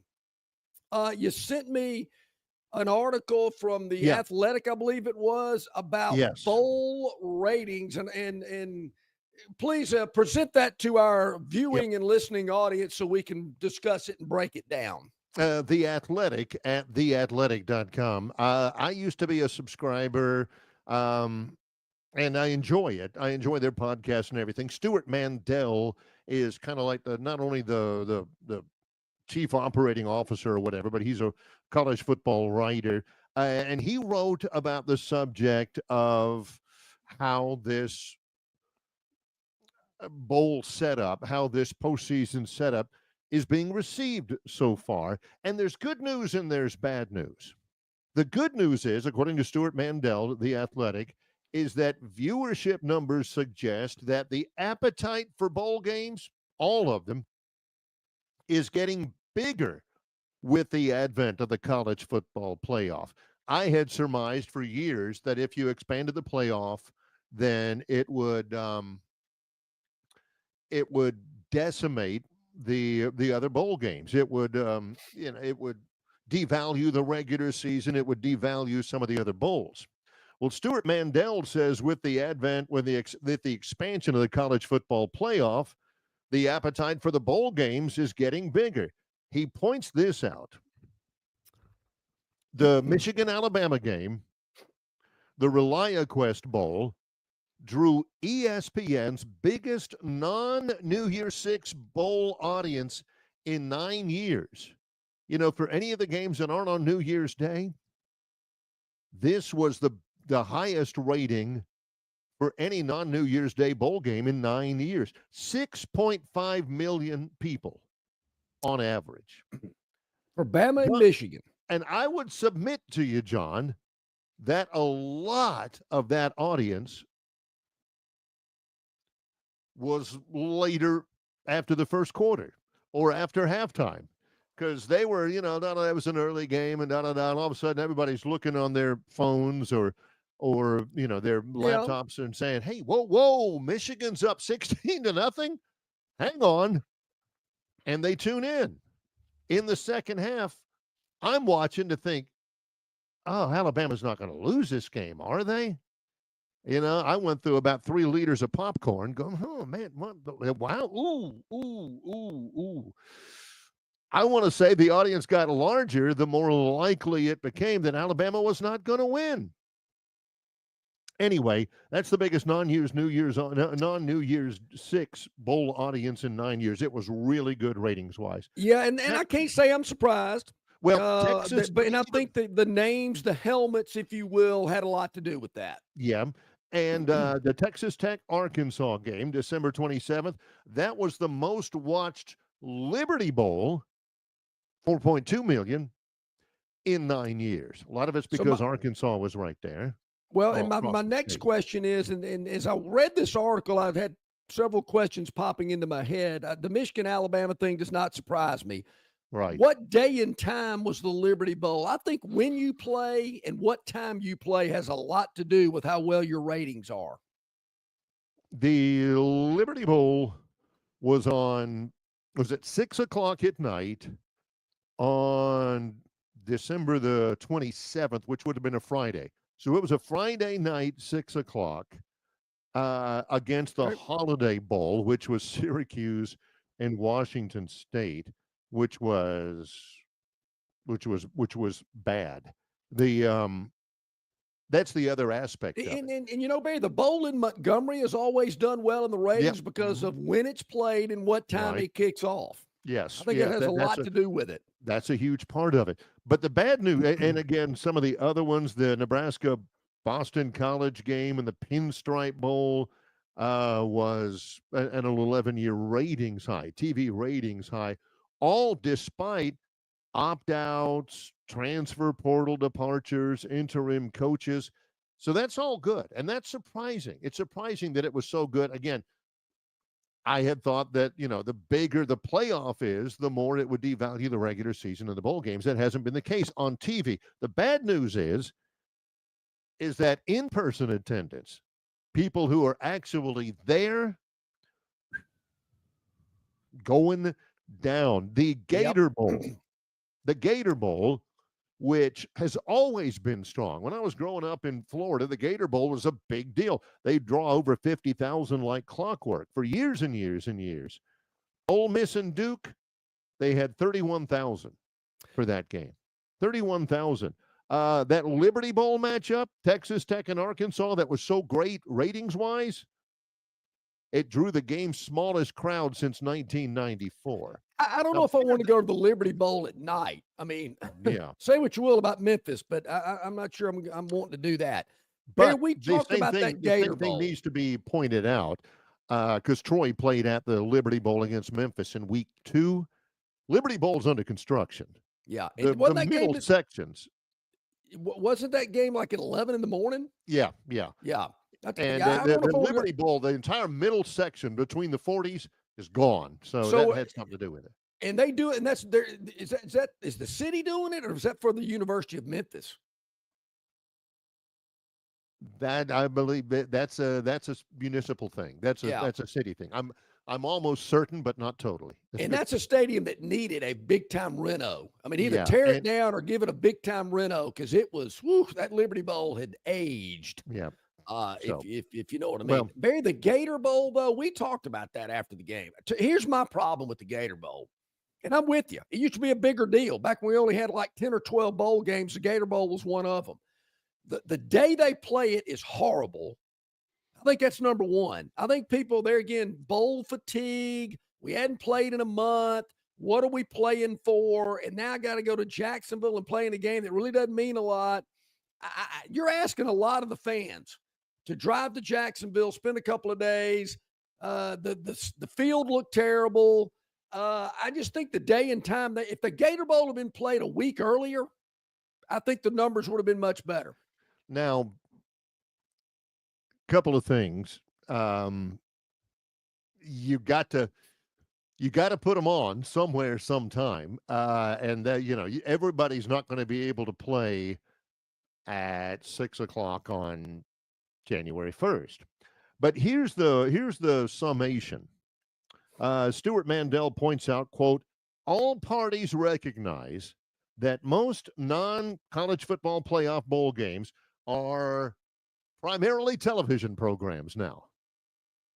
In other words, something John has told you for years, in games like this and in a lot of the regular season games that aren't exactly marquee matchups, John has told you, they don't care if you go. If you're sitting there saying, well, I'm going to show my displeasure about the Mercer game being on the schedule, I'm just not going to go. John's like, yeah, sure. Okay. Yeah. All right. Hit him where it hurts. Man, that's really going to hurt Greg Byrne. That's really going to, John Cohen's feelings are going to be hurt. There's primarily television programming. Bowl season executive director Nick Carparelli, who I've been working trying to get on the program, he's busy right now. He says, quote, I'd like to see more flexibility in the selection process, the bowl process, not the playoff. If you go back in time, the strict conference bowl tie-ins were not a thing. Everyone was a free agent every year. I almost feel like the system is ready to be turned back around. End quote. What he's saying, and John knows this, even though you don't have Bear Bryant now around anymore to dictate who goes into which bowl, the bowls need to be available to make their own deals. I totally agree, man. Of course, I was thinking of Coach Bryant. Back when bowls were great and they meant something, when Bear told everybody where they were going. I mean, what was wrong with that? Gee whiz, it was awesome. But there again, you only had like 10 or 12 bowl games. So maybe we can get Saban to take that role over, and Saban can tell everybody where they're going to play a bowl game because they were more exciting. And Barry, you've heard me just, beat my head up against the desktop. I do not want to see the same SEC teams play the same Big Ten teams in a Florida Bowl year after year after year. It's the same group that plays each other. John used to ask, he says, does Auburn have to play Wisconsin in a bowl game every year? Yeah. I mean, what's the deal here? Yeah. It stinks. So John, but you make John your own deal.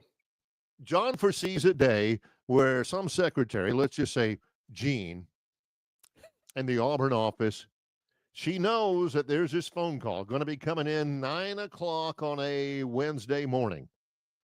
Her phone rings at her desk. Auburn at football. And somebody on the other end says, please hold for Nick Saban. And okay, come on, everybody. I'll put it on speaker and everything. And Hugh Freeze is there, and John Cohen's there, and they're listening. Hey, this is Nick. Yeah, you're going to the Mayo Bowl. All right, bye. That's the world. Who we playing, Coach? Don't matter. You're going. It don't matter. Just make your plans. I'll tell you later. Somebody will tell you later. So that's what the bowl season is healthy. The bowls themselves are not going away. I only saw so many people at the 68 Ventures Bowl.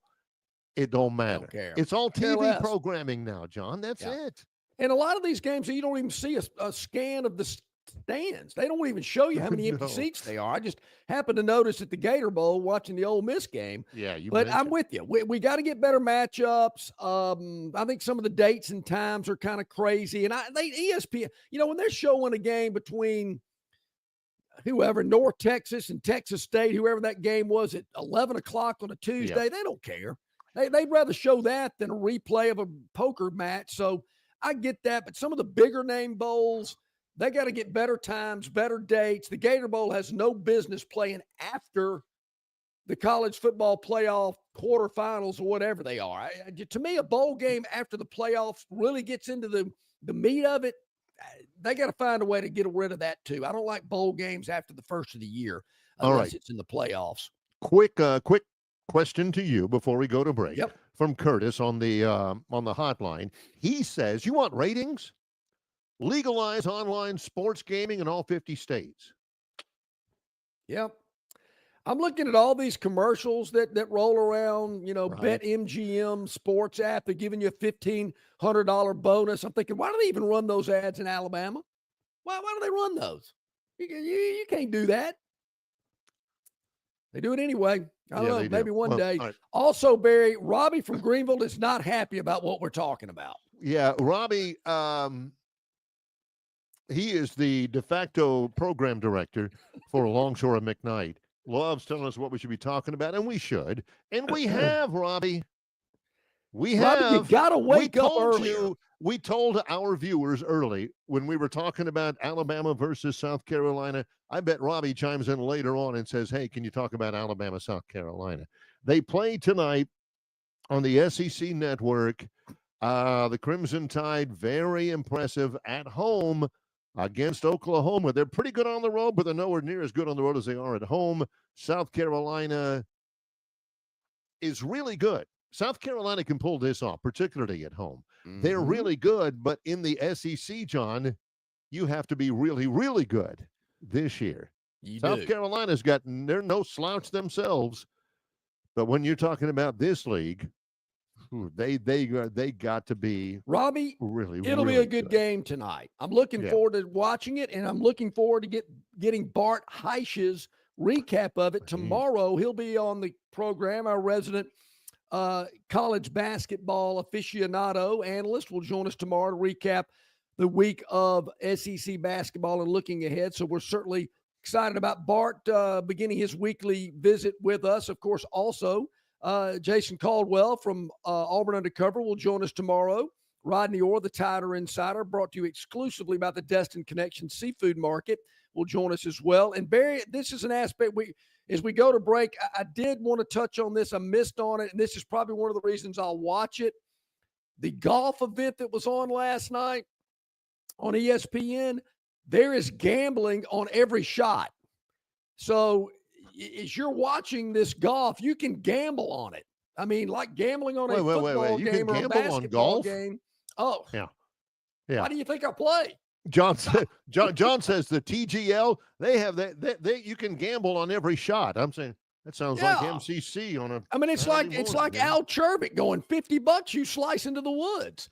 It's on gambling is illegal at Bushwood, sir. So yes, and gambling is a big part of this as well, and I look forward to it. Now, when I play with my buddies, we just have a bet off the first tee. These guys that are gambling on every shot, that can make your round a little less social, because if you start wearing this guy out and you're not even made it to the fifth fairway and you're gambling, on every shot through the first four holes and you're wearing him out, he's not going to be real happy about it. There's not going to be a lot of conversation, and it could make your round even longer than the estimated 4 hours it should take. Let's go. You got the little screen on the TGL last night, and you've got odds on this and, this and that on this shot from whoever, whatever. Do we want to see that in an NFL? Do we want to see that? Well, we already do. I mean, you can bet on an NFL game, college, right now, what's going to happen on the next play. But do you want to see it on your screen on ESPN I don't want to see it or at CBS? all. I mean, I'm just an old fuddy-duddy when it comes to sports wagering. Give me a side. Give me a total. That's all I need. I don't need to bet on every play or every quarter or every half, and I certainly don't need it in a 4-game parlay. Or it's $350 that they pick up this first down. Yeah, to me, that is just playing with fire. I mean, you're never going to get ahead doing it that way. And, it's hard enough to get ahead just betting a side or a total. And I've been saying it for years, talking about sports wagering. Look, if you're going to have fun doing this, don't get crazy betting all this exotic stuff that they got out there for you, because that's what they want you to do. If you're just hitting them with sides and totals, you got a much better chance of coming out on ahead of the game than you are doing all this crazy stuff that's out there. That's just one man's opinion. Words of the wolf, boys. Words of the wolf. Stand by. A little bit late for a break. We can catch up just a little bit. Longshore and McKnight, presented by Bud Light. Why Hands? At Hands Heating and Air, you get this area's highest ranked service provider with 24-hour repair service, no overtime charges, and their same-day service guarantee. Plus, instead of other companies' 30-day repair warranty, Hands gives you a 3-year repair warranty. Hands Heating and Air is here for you 24/7, 365. And service is not just something they do, it's their way of operating, for you in mind. All of Hands employees are trained to adhere to this standard. They work hard to ensure that this standard is maintained, and they are constantly looking for new ways to better serve you. Call Hands Heating and Air today at 508-5382. That's 508-5382, or find them on the web at 834hands.com. Heads or tails, kick or receive, with the wind or against the wind. Buy your friend a Bud Light, buy a stranger a Bud Light. Go to your team's bar, go to the opposing team's bar. Buy around during the next truck commercial, buy around during the next talking duck commercial. If you're truly up for whatever this weekend, grab the perfect beer for whatever happens. Crisp, refreshing Bud Light. Make two plans and let the NFL coin toss make the call. Enjoy responsibly. Bud Light Beer, Anheuser-Busch, St. Louis, Missouri. Shopping for a budget-friendly, reliable used car, or maybe a stunning new Chrysler, Dodge, Jeep, or Ram? Well, in Prattville, it's always a process that starts with the team of professionals from Stivers CDJR. Thanks to years of experience helping others in the local community enjoy premium service, low prices, and access to a wealth of amazing new and used cars, it's safe to say that Stivers Chrysler Dodge Jeep Ram is the name to beat in Prattville. But hey, just don't take my word for it. Experience the Stivers difference for yourself. Prices that will not be beat, a huge inventory, and knowledgeable, helpful sales associates. See why so many happy car and truck buyers shop at Stivers CDJR, where price sells cars and trucks on Cobbs Ford Road in Prattville. Okay, right back at it, about 15 minutes to the top of the hour. Make sure you check us out at yellowhammernews.com. You can watch us there anytime that you want to. And, of course, there's a write-up each and every afternoon about what we did on the show with some video content. Of course, we're also available on Facebook, on YouTube, on Instagram. Of course, you can check us out on Spotify as well. I know a lot of people do that as they're in their car or working out or walking or running, whatever it may be. So many ways to check us out here with Longshore and McKnight, and certainly our affiliation with Yellowhammer News. Barry, did you check out the new graphics and the new content? Yeah. They did some new things at yellowhammernews.com. So that's very exciting. And man, they got a lot going on, and we are just so happy and proud to be a part of that great organization.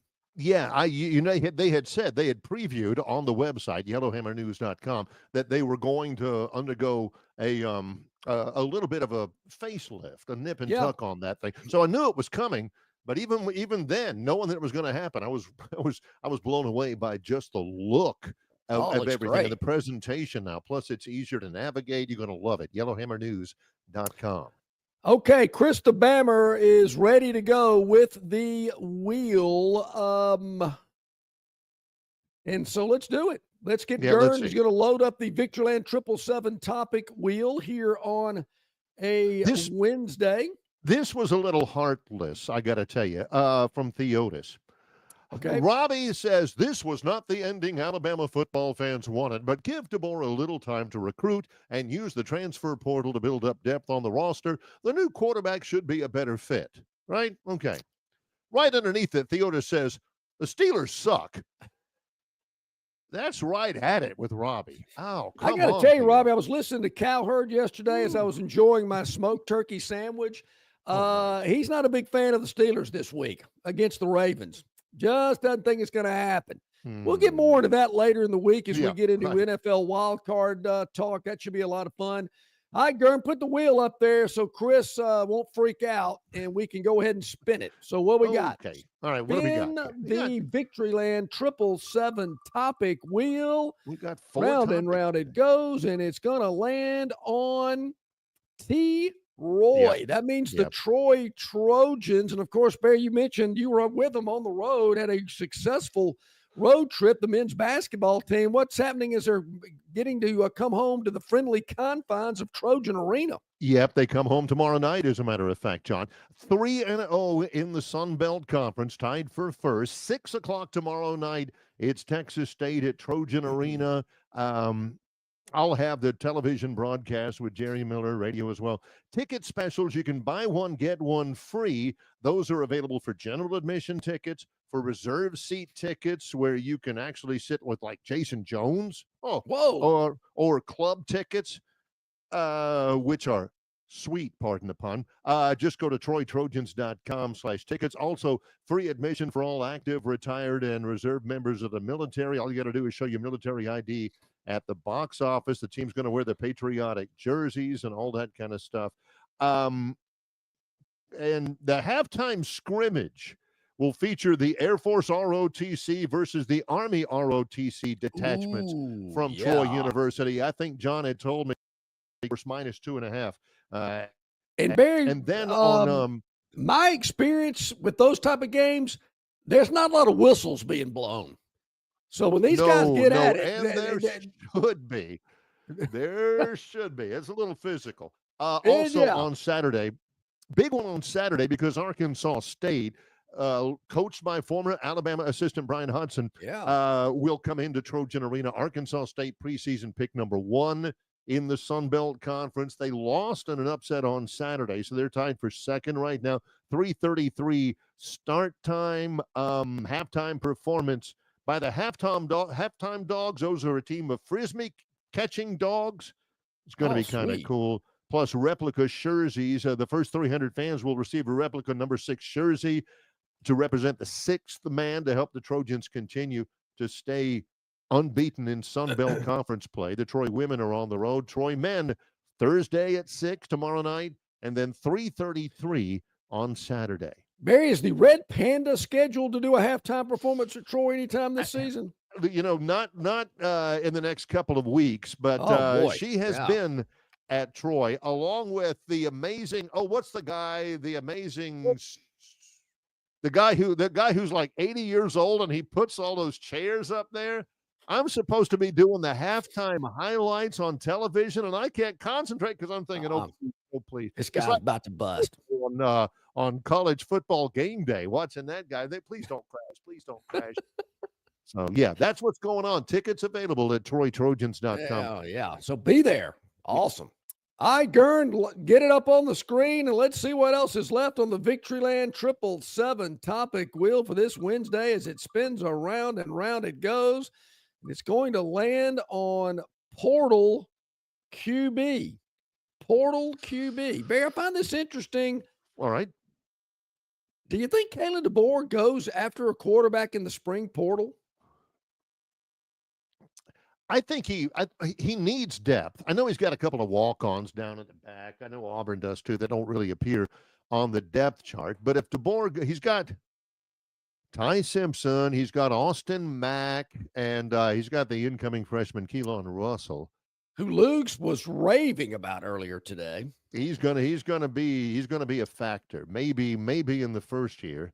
If he and Luke says maybe not because he's got, you've got to be able to handle all the logistics of your true freshman year. I'm thinking if you ever want somebody to show him the ins and outs and the shortcuts in your true freshman year at Alabama, call this guy. This guy can, all that kind of stuff. So really, I mean, he may go after one, but John, of all the quarterbacks that are left in the portal,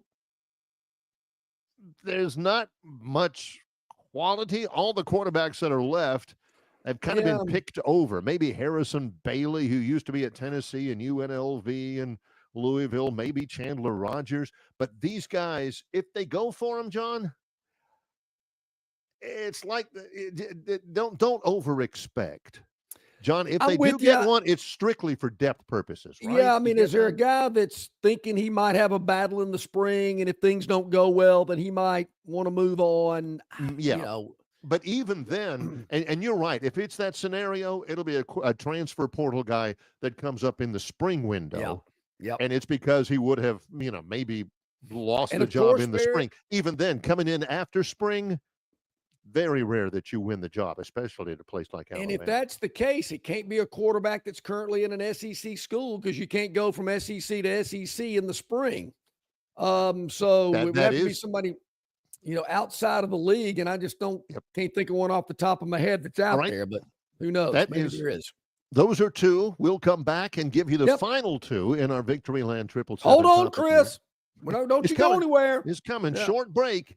It's Longshore and McKnight, presented by Bud Light.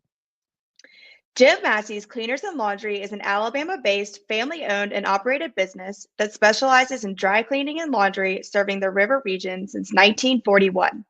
There are 12 convenient locations across the river region. Find one close to you or call 481-1911 for free pickup and delivery. For 83 years, Central Alabama has trusted Jim Massey's Cleaners and Laundry. You should too. In sports, if you think joy only happens after you win, think again.